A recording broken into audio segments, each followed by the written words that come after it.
हे दोस्तों, कैसे हैं आप सब। उम्मीद करता हूँ भाई आप लोग अच्छे होंगे, बढ़िया होंगे। दोस्तों, तुर्की में इन दिनों महंगाई से हाल बेहाल है। अगस्त महीने में इन्फ्लेशन रेट लगभग 80% तक पहुँच गया है। यानी पेट्रोल डीजल से लेकर खाने पीने की वस्तुओं तक हर चीज के दाम आसमान छू रहे हैं। आलम यह है कि टर्किश लीरा के बजाय यूरो और डॉलर करेंसी का इस्तेमाल करने को मजबूर है, क्योंकि टर्किश लीरा अपने सबसे निचले स्तर पर आ गई है। भले ही टर्की दुनिया के सामने एक मजबूत और शक्तिशाली देश बनने का दिखावा दिखा रहा है, लेकिन ये देश अंदर से खोखला होता जा रहा है। इस देश पर विदेशी कर्ज लगातार बढ़ता जा रहा है। देश की इकोनॉमी पूरी तरह से बर्बाद हो चुकी है। भारत और अमेरिका जैसे देशों के साथ टर्की के रिलेशंस पिछले कुछ समय से ठीक नहीं चल रहे हैं। टर्की को FATF ने ग्रे लिस्ट में शामिल कर लिया है और इन सब के पीछे सिर्फ एक कारण है, वो है रिसेप तैयप एर्डोगान। एर्डोगान पिछले लगभग 19 सालों से टर्की की सत्ता संभाल रहे हैं, लेकिन साल 2016 के बाद से एर्डोगान पूरी तरह अपनी मनमानी पर उतर आए हैं, जिस कारण टर्की की नैया गर्दिश में नजर आ रही है। आइए इस बारे में विस्तार से जानते हैं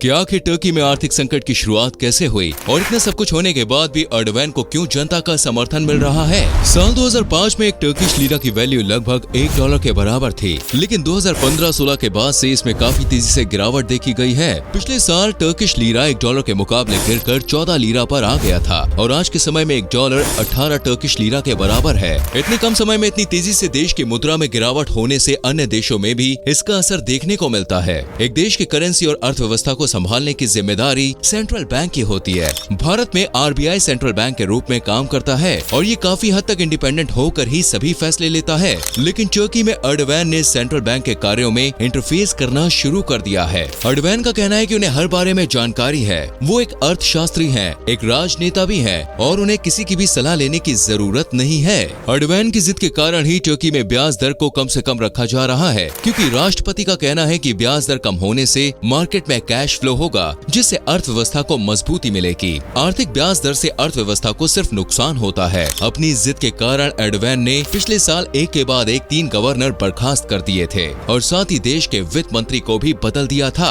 एर्डोगान का कहना है कि जैसा वो कहते हैं उसी हिसाब से चलना होगा, वरना वो अपने पद से इस्तीफा देने के लिए तैयार हो जाएं। आज टर्की की गिनती वैसे तो दुनिया के सबसे शक्तिशाली देशों में की जाती है। टर्की द्वारा निर्मित TB2 ड्रोन मिसाइल की डिमांड दुनिया के कई देश कर रहे हैं। रूस यूक्रेन युद्ध के दौरान टर्की ने यूक्रेन की मदद की और ये खतरनाक ड्रोन मिसाइल्स यूक्रेन को प्रोवाइड कराए, जिसने रूस की सेना में खलबली पैदा कर दी थी। टर्की सन 1952 से नाटो का सदस्य बना हुआ है और इसी कारण यूक्रेन की तरफ टर्की का झुकाव अधिक है। लेकिन अब टर्की जियोपॉलिटिकल शिफ्ट कर सकता है, यानी वो नाटो की सदस्यता छोड़ सकता है और रूस चीन जैसे देशों की तरफ उसका झुकाव ज्यादा हो सकता है। हालांकि ये सब एक्सपर्ट्स का कहना है और टर्की ने इस बारे में अभी तक कोई भी ऑफिशियल स्टेटमेंट नहीं दिया है। पिछले कुछ सालों से टर्की और अमेरिका के रिश्तों में दरार बढ़ती जा रही है। साल 2016 में टर्की ने अमेरिकन पेस्टर एंड्रयू ब्रिंसन को जेल भेज दिया था और उन पर टर्की ने जासूसी सहित कई गंभीर आरोप लगा दिए थे। अमेरिका ने टर्की से कहा कि वो उनके खास आदमी को जल्दी से जल्दी रिहा कर दे, लेकिन टर्की ने इस बात से साफ इनकार कर दिया। इसके बाद अमेरिका ने टर्की पर कई प्रहार के प्रतिबंध लगा दिए।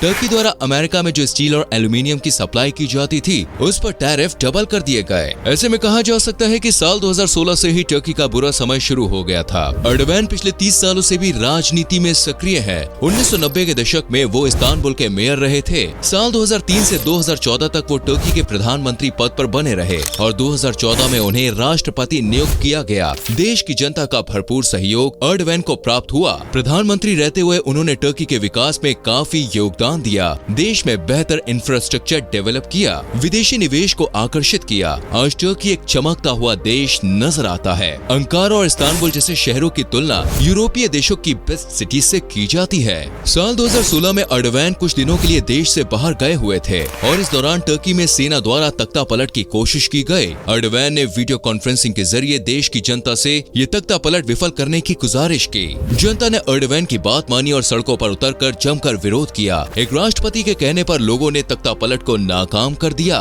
इस बात से अंदाजा लगाया जा सकता है कि एर्डोगान की बात का टर्की के लोग कितना मोल रखते हैं और कितनी इंपॉर्टेंस देते हैं। अपने देश में विदेशी निवेश को आकर्षित करने और बड़ी मात्रा में इंपोर्ट करने के कारण अचानक टर्की का अकाउंट डेफिसिट बढ़ना शुरू हो गया। साल 2018 में टर्की का करंट अकाउंट डेफिसिट $51 तक पहुंच गया था, जो टर्की के लिए काफी बड़ी रकम थी। टर्की लगातार विदेशों से सामान इंपोर्ट कर रहा था और साथ ही एर्डोगान ने बैंकों को निर्देश दिए कि वो ब्याज दरों में बढ़ोतरी नहीं करेंगे। कम ब्याज दर के कारण लोगों ने बैंकों से लोन लेना शुरू कर दिया और मार्केट में कैश फ्लो बहुत ज्यादा बढ़ गया। जरूरत से ज्यादा कैश कैश फ्लो बढ़ने से इन्फ्लेशन का आना लाजमी है। देखते ही देखते टर्की में महंगाई आसमान छूने लगी। 2018 में टर्की में इन्फ्लेशन रेट 15% के आसपास ही था। इन्फ्लेशन और महंगाई के कारण टर्की की करेंसी की वैल्यू भी लगातार कम होती जा रही थी और पिछले साल दिसंबर के महीने में टर्किश लीरा अपने सबसे निचले स्तर पर पहुंच गया था। टर्की में इन्फ्लेशन रेट 50% को पार कर गया था। कुछ लोगों ने अर्डोगैन की नीतियों का विरोध करना शुरू कर दिया। पेट्रोल पंप के बाहर लंबी कतारें नजर आने लगी। खाने पीने और रोजमर्रा की जरूरत का सामान खरीदने के लिए लोगों को घंटों इंतजार करना पड़ रहा था।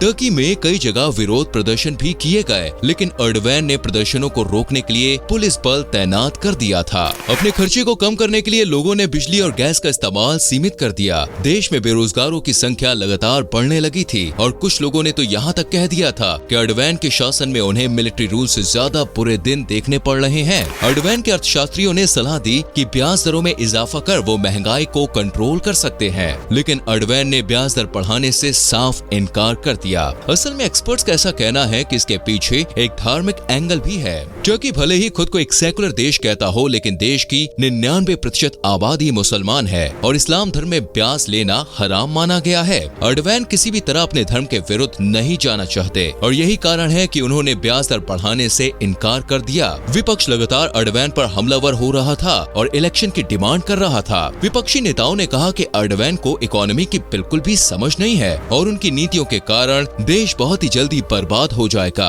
अप्रैल के महीने में टर्की में इन्फ्लेशन रेट 70% तक पहुंच गया, लेकिन इसके बाद भी अर्डोगैन के समर्थक और चाहने वाले उनका सपोर्ट करते नहीं थक रहे थे। कुछ लोगों का ऐसा कहना था कि स्थिति बहुत ही जल्दी सामान्य हो जाएगी। मुद्रा की वैल्यू कम होने से एक्सपोर्ट में इजाफा होगा, जिससे जीडीपी को मजबूती मिलेगी। अर्डोगैन ने सत्ता में आने के बाद मीडिया पर भी अंकुश लगाना शुरू कर दिया था। प्रधानमंत्री और राष्ट्रपति के तौर पर मीडिया में अर्डोगैन का गुणगान किया गया और उनके बारे में बढ़ा चढ़ाकर जनता को बताया गया। जनता मीडिया रिपोर्ट्स को देखकर अर्डोगैन को अपना हितैषी समझने लगे, लेकिन अब अगस्त के महीने में जब इन्फ्लेशन रेट लगभग 80% तक पहुंच गया, तब लोगों ने अपनी आंखें खोलनी शुरू की। टर्किश मुद्रा की वैल्यू 18 लीरा प्रति डॉलर तक पहुंच गए। लोग गोल्ड और अमेरिकी डॉलर में इन्वेस्टमेंट कर रहे हैं। जनता का अपने देश की करेंसी पर से भरोसा उठता जा रहा है। अगले साल 2023 में टर्की में राष्ट्रपति के चुनाव होने वाले हैं। इस चुनाव से पहले हालातों में सुधार आने की कोई भी गुंजाइश नजर नहीं आ रही। भले ही विपक्षी नेता अर्डोगैन पर कितने ही वार कर ले, लेकिन देश की बड़ी आबादी के लिए आज भी अर्डोगैन किसी मसीहा से कम नहीं है। टर्की अगर चाहे तो अब भी अपनी इकोनॉमिक पॉलिसीज में बदलाव कर अर्थव्यवस्था को और अधिक कमजोर होने से बचा सकता है। वो इस पूरे मामले में IMF की मदद ले सकता है,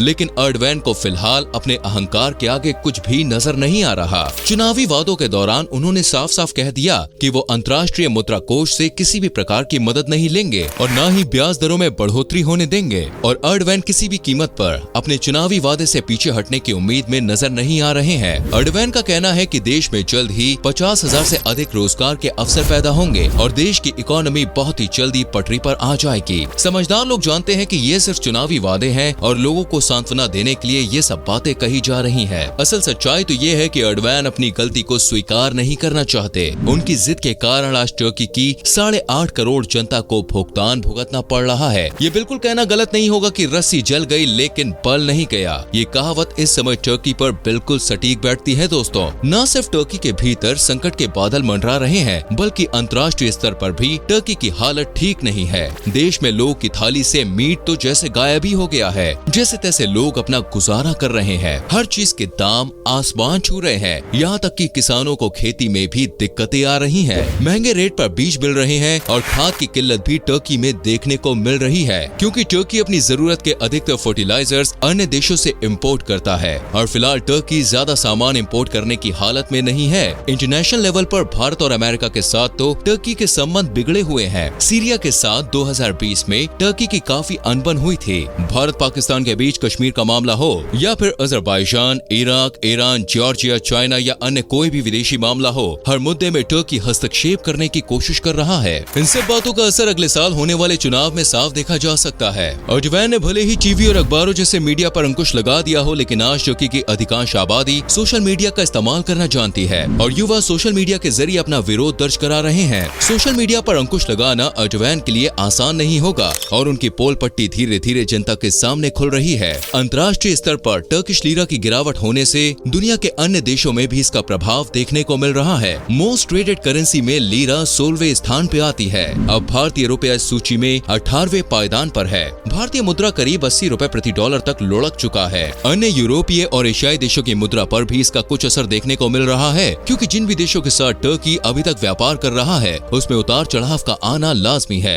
वर्तमान हालातों को देखते हुए तो यही लगता है कि टर्की के लोगों को कुछ समय और इन्हीं परिस्थितियों में रहना होगा और अगले साल चुनाव तक का इंतजार करना होगा। यदि चुनाव के दौरान सत्ता में परिवर्तन आता है तो टर्की की अर्थव्यवस्था में सुधार आने की संभावना है, और अगर एर्डोगन एक बार फिर से चुनाव जीत जाते हैं तो टर्की को इससे भी बुरे दिनों का सामना करना पड़ सकता है। तो दोस्तों, ये थी टर्की इकोनॉमिक क्राइसिस की पूरी जानकारी। उम्मीद करते हैं आपको हमारी ये वीडियो पसंद आई होगी। टर्की राष्ट्रपति एर्डोगन को लेकर आपकी क्या राय है, और वीडियो से रिलेटेड अगर आपके मन में कोई सवाल है तो आप कमेंट सेक्शन में पूछ सकते हैं, अपनी राय भी लिखिएगा। आज की वीडियो में इतना ही। लाइक और शेयर जरूर करें, और आने वाली वीडियोस को देखने के लिए, ढेर सारी जानकारी के लिए चैनल को सब्सक्राइब करके बेल आइकन प्रेस करें, जिससे आपसे कोई भी वीडियो मिस ना हो। मिलते हैं अगली वीडियो में। Till then, bye bye, take care.